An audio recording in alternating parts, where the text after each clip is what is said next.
We are going to take you now to a 20-minute pre-recorded farewell message from President Trump that the White House has just released.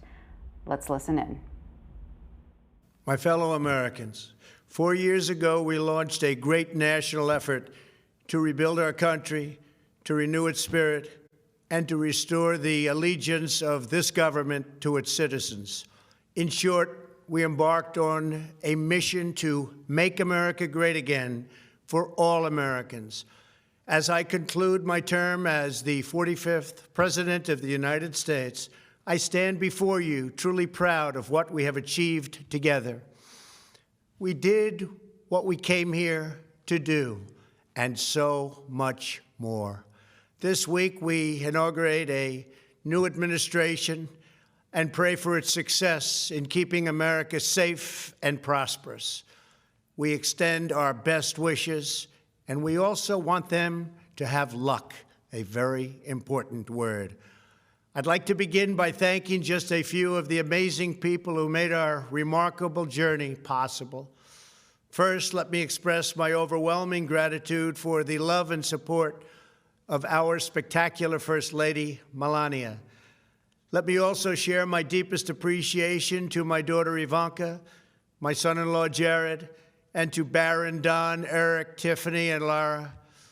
You fill my world with light and with joy. I also want to thank Vice President Mike Pence, his wonderful wife Karen, and the entire Pence family.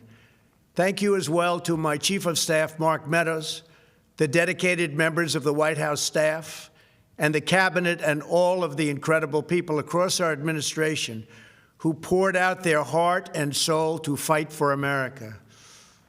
I also want to take a moment to thank a truly exceptional group of people, the United States Secret Service. My family and I will forever be in your debt. My profound gratitude as well to everyone in the White House Military Office, the teams of Marine One and Air Force One, every member of the armed forces, and state and local law enforcement all across our country. Most of all, I want to thank the American people. To serve as your president has been an honor beyond description.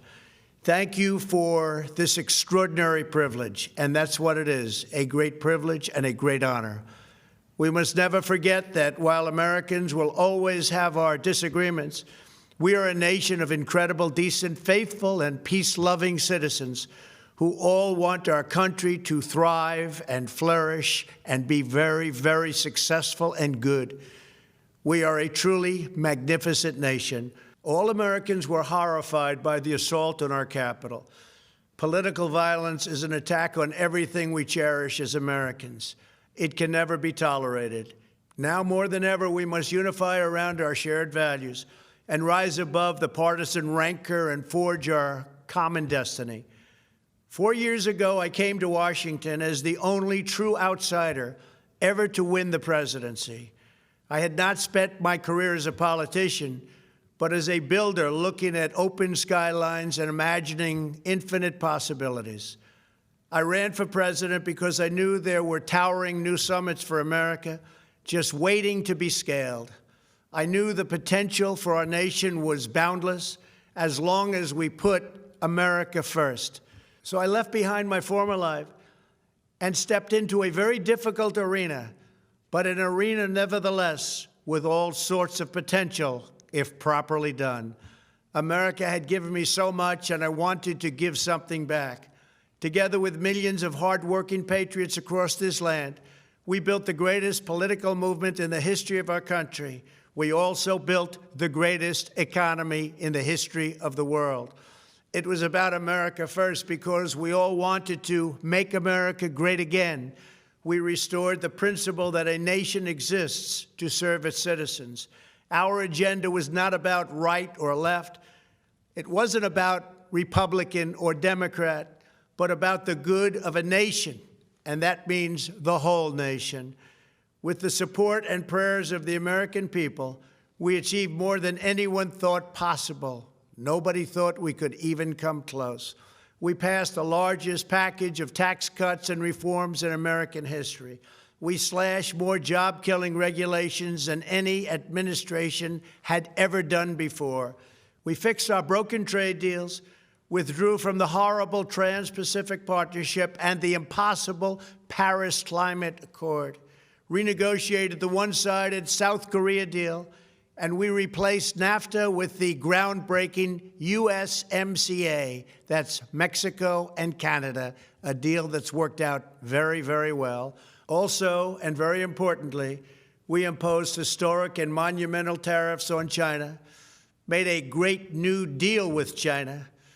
But before the ink was even dry, we and the whole world got hit with the China virus. Our trade relationship was rapidly changing. Billions and billions of dollars were pouring into the U.S., but the virus forced us to go in a different direction.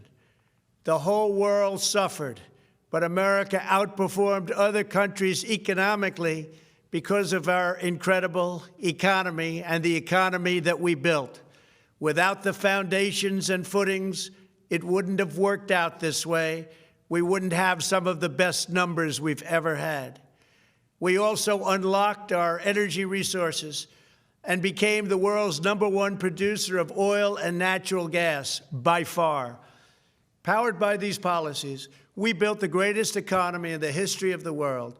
We reignited America's job creation and achieved record-low unemployment for African Americans, Hispanic Americans, Asian Americans, women, almost everyone. Income soared, wages boomed, the American dream was restored, and millions were lifted from poverty in just a few short years. It was a miracle. Stock market set one record after another, with 148 stock market highs during this short period of time, and boosted the retirements and pensions of hardworking citizens all across our nation. 401ks are at a level they've never been at before. We've never seen numbers like we've seen, and that's before the pandemic and after the pandemic. We rebuilt the American manufacturing base, opened up thousands of new factories, and brought back the beautiful phrase, made in the USA. To make life better for working families, we doubled the child tax credit and signed the largest ever expansion of funding for child care and development. We joined with the private sector to secure commitments to train more than 16 million American workers for the jobs of tomorrow. When our nation was hit with the terrible pandemic, we produced not one, but 2 vaccines with record-breaking speed, and more will quickly follow. They said it couldn't be done, but we did it. They called it a medical miracle, and that's what they're calling it right now, a medical miracle. Another administration would have taken 3, 4, 5, maybe even up to 10 years to develop a vaccine. We did it in 9 months. We grieve for every life lost, and we pledge in their memory to wipe out this horrible pandemic once and for all. When the virus took its brutal toll on the world's economy, we launched the fastest economic recovery our country has ever seen. We passed nearly $4 trillion in economic relief, saved or supported over 50 million jobs, and slashed the unemployment rate in half. These are numbers that our country has never seen before. We created choice and transparency in health care, stood up to Big Pharma in so many ways, but especially in our effort to get favored nations clauses added, which will give us the lowest prescription drug prices anywhere in the world. We passed VA choice, VA accountability, right to try, and landmark criminal justice reform. We confirmed 3 new justices of the United States Supreme Court. We appointed nearly 300 federal judges to interpret our Constitution as written. For years, the American people pleaded with Washington to finally secure the nation's borders. I am pleased to say we answered that plea and achieved the most secure border in U.S. history. We have given our brave border agents and heroic ICE officers the tools they need to do their jobs better than they have ever done before, and to enforce our laws and keep America safe. We proudly leave the next administration with the strongest and most robust border security measures ever put into place. This includes historic agreements with Mexico, Guatemala, Honduras, and El Salvador, along with more than 450 miles of powerful new wall. We restored American strength at home and American leadership abroad. The world respects us again. Please don't lose that respect. We reclaimed our sovereignty by standing up for America at the United Nations and withdrawing from the one-sided global deals that never served our interest. And NATO countries are now paying hundreds of billions of dollars more than when I arrived just a few years ago. It was very unfair. We were paying the cost for the world. Now the world is helping us. And perhaps most importantly of all, with nearly $3 trillion, we fully rebuilt the American military, all made in the USA. We launched the first new branch of the United States Armed Forces in 75 years, the Space Force. And last spring, I stood at Kennedy Space Center in Florida and watched as American astronauts returned to space on American rockets for the first time in many, many years. We revitalized our alliances and rallied the nations of the world to stand up to China like never before. We obliterated the ISIS caliphate and ended the wretched life of its founder and leader, al-Baghdadi. We stood up to the oppressive Iranian regime and killed the world's top terrorist, Iranian butcher Qasem Soleimani. We recognized Jerusalem as the capital of Israel and recognized Israeli sovereignty over the Golan Heights. As a result of our bold diplomacy and principled realism, we achieved a series of historic peace deals in the Middle East. Nobody believed it could happen. The Abraham Accords opened the doors to a future of peace and harmony, not violence and bloodshed. It is the dawn of a new Middle East, and we are bringing our soldiers home. I am especially proud to be the first president in decades who has started no new wars. Above all, we have reasserted the sacred idea that in America, the government answers to the people. Our guiding light, our North Star, our unwavering conviction has been that we are here to serve the noble, everyday citizens of America. Our allegiance is not to the special interests, corporations, or global entities. It's to our children, our citizens, and to our nation itself. As president, my top priority, my constant concern, has always been the best interests of American workers and American families. I did not seek the easiest course. By far, it was actually the most difficult. I did not seek the path that would get the least criticism. I took on the tough battles, the hardest fights, the most difficult choices, because that's what you elected me to do. Your needs were my first and last unyielding focus. This, I hope, will be our greatest legacy. Together, we put the American people back in charge of our country. We restored self-government. We restored the idea that in America, no one is forgotten because everyone matters and everyone has a voice. We fought for the principle that every citizen is entitled to equal dignity, equal treatment, and equal rights, because we are all made equal by God. Everyone is entitled to be treated with respect, to have their voice heard, and to have their government listen. You are loyal to your country, and my administration was always loyal to you.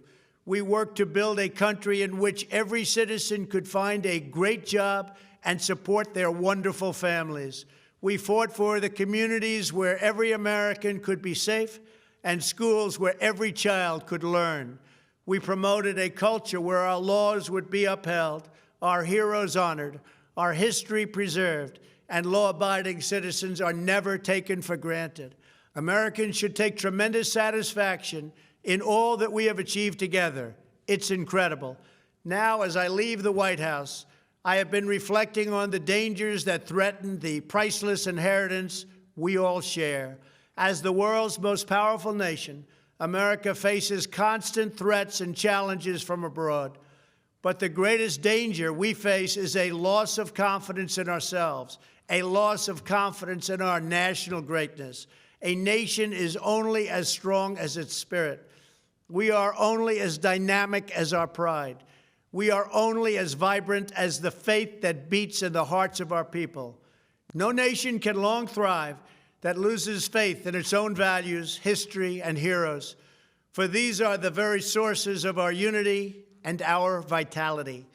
What has always allowed America to prevail and triumph over the great challenges of the past has been an unyielding and unashamed conviction in the nobility of our country and its unique purpose in history. We must never lose this conviction.